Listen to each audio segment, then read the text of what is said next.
একটা নির্বাচনের দীর্ঘ প্রক্রিয়া ইতিমধ্যে আমাদের জানা মতে প্রত্যেকটা নির্বাচনী আসনের ব্যালট পেপার ছাপা হয়ে গেছে। অনলাইন পোস্টাল ব্যালট যেগুলো বলি আমরা, পোস্টাল ব্যালট, সেগুলো কিন্তু ছেড়ে দেওয়া হয়েছে এবং অনেকগুলো ব্যালট চলে আসছে।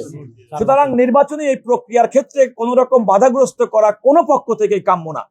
এবং একটা খেয়াল করে দেখবেন যে এই সুপ্রিম কোর্টে, নির্বাচন কমিশনে, আপিল বিভাগ পর্যন্ত যতগুলো মামলা, কোনো মামলায় কিন্তু বিএনপির কোনো প্রার্থী কিন্তু বাদী হননি। প্রত্যেকটা ক্ষেত্রে বিএনপি প্রার্থীর বিরুদ্ধে প্রতিদ্বন্দ্বী রাজনৈতিক দল এবং স্বতন্ত্র প্রার্থীরা কিংবা বেনামে অন্য রাজনৈতিক দলের পক্ষে বিএনপি প্রার্থীদের টেকনিক্যাল কারণে মনোনয়নপত্র বাতিলের চেষ্টা করেছে মাত্র। দেখুন, আমি একটা কথা বলি, একজন যে কোনো ব্যক্তি আইনের আশ্রয় নিতেই পারেন এবং আমরা আমাদের বক্তব্য উপস্থাপন করেছি। জনাব নাহিদ ইসলামের রিট পিটিশন যেটা বলেছেন তার সারবত্তা নেই। তিনি নির্বাচনে প্রতিদ্বন্দ্বিতা করছেন, প্রতিদিন সোশ্যাল মিডিয়াতে, জাতীয় পত্রিকাতে প্রতিদিন তার বক্তব্য আসছেন, তিনি ভোটারদের দ্বারে দ্বারে যাচ্ছেন এবং তিনি ভোটারদের কাছে ভোটারদের আস্থা অর্জন করে নির্বাচিত হবেন, এটাই প্রত্যাশিত।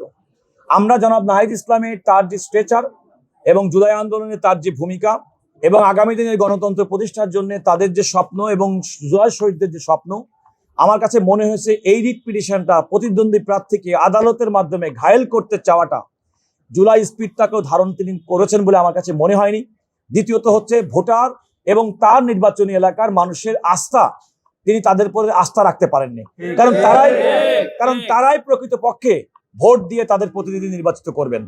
অধিকাংশ ক্ষেত্রে আমরা দেখছি যারা ভোটের মাঠে দুর্বল তারাই বিভিন্ন রকম কোর্টের কাছে আশ্রয় গ্রহণ করছেন বলে আমরা দেখি। এনসিপি প্রধান জনাব নাহিদ ইসলাম আজকে ঢাকা 11 আসনে বিএনপি মনোনীত ধানের শীষের প্রার্থী জনাব এম.এ. কাইয়ুমের প্রার্থিতা বাতিল করার যে আবেদন রিট পিটিশন করেছিলেন, সুপ্রিম কোর্টের হাইকোর্ট বিভাগের একটি ডিভিশন বেঞ্চ আজকে উভয় পক্ষের শুনানি শেষে তার রিট পিটিশনটা সরাসরি খারিজ করে দিয়েছেন।